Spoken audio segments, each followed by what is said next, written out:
Everybody, how are you doing today? So in last video we created a empty Django website.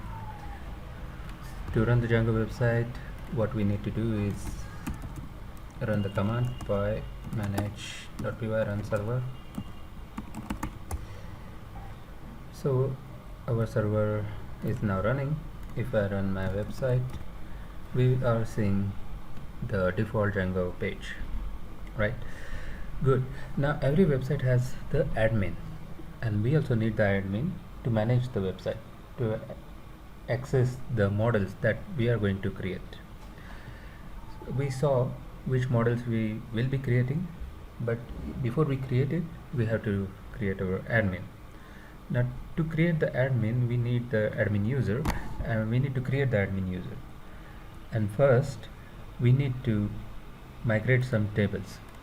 So if you observe, this is our shopping website so far, and then this is our database, which is 0 kilobytes, which means it doesn't have anything at the moment. We have to migrate the tables first, and to do that I have taken down some notes for you. So first we have to create the admin. We run this command, okay? It will migrate the tables. So I will stop my website and run the command. So this will create some tables in our database. Now if you see, the size of the database is around 128 kilobytes. It was 0 kilobytes earlier, okay? Now after this, using the create user super user command, we can create the admin user, and the command is python manage.py create super user. Yeah, so we will use that python manage create super user. Okay, so let's do that. So what it is asking, if you want to give name to the super user, we can. So I will give the name as admin. It will ask somewhere email.com, and then password. I will be setting this password, okay? Okay, the super user is now created. Set. We have to start our server. So let's run the server. Okay, and now we are let's log in with the admin, and then the password. I can copy paste this one, and I am able to log in now. So we got the access to the admin portal. This is Django administration, basically this website admin. Let's create the model. Command is py manage.py start app, and the model name would be buyer. So if you see in the website, it has created the model. You will also be able to observe it, and it created migrations folder as well as empty admin folder. Let me close this, and then models.py, and then view.py. okay, so we need to also add the attributes to the model, and then we need to make the migrations as well as then migrate finally. So let me do that.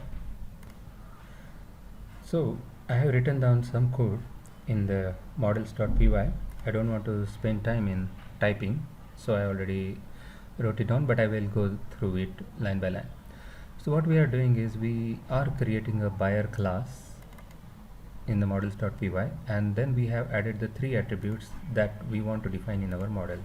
Well, there are more attributes you are able to see here right now, but eventually we will add them to our model. For now I have added only 3, and out of these 3, ID and the cell number are the integer field, whereas the name is a character field with a max length of 25 characters. Default value is none. We should give the default value to all the attributes that we want to define. Plus we also need to define the admin.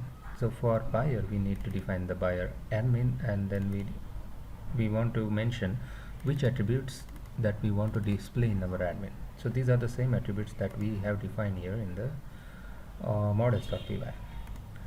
And after defining it in the list, we are registering our buyer class, linking the buyer class with the buyer admin.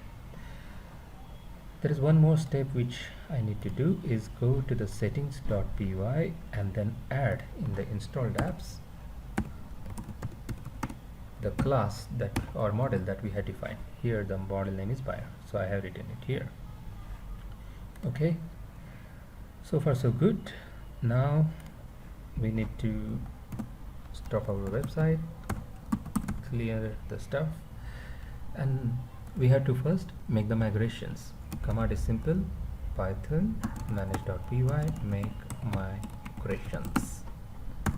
Enter, and then what it says is it has created the initial.py and then created the model. Well, it has only created the model migration, not yet actually migrated to the database, so we have to do migrate as well. So run command again, manage.py migrate, migrate, migrate. Enter. It says okay, and then the database model is migrated to database. Now let's take a look at it. Let me run the server again and go to the database. Let me refresh the page. I'm not able to see. Let's see what's gone wrong. Yeah, here it is. So we have the buyer model here, and we can add data, add the buyers here. We will do it through the HTML pages later on, but for now we can add the buyer. We can give some ID, some number, name, John, or something, and then cell phone number 9623 something, and then save it. So this is our first user created. We can delete also. Since we are logged in as an admin, we are able to delete the data from the model. So now there are 0 buyers. So this is how we are going to create all the other models, and that I will do, and we'll discuss that in next video. To see the models added here, so far we are able to add the buyer. So there is lot of work to be done, and we'll do it eventually. But thanks, I will be stopping now. Thanks for your time, and see you next time, guys.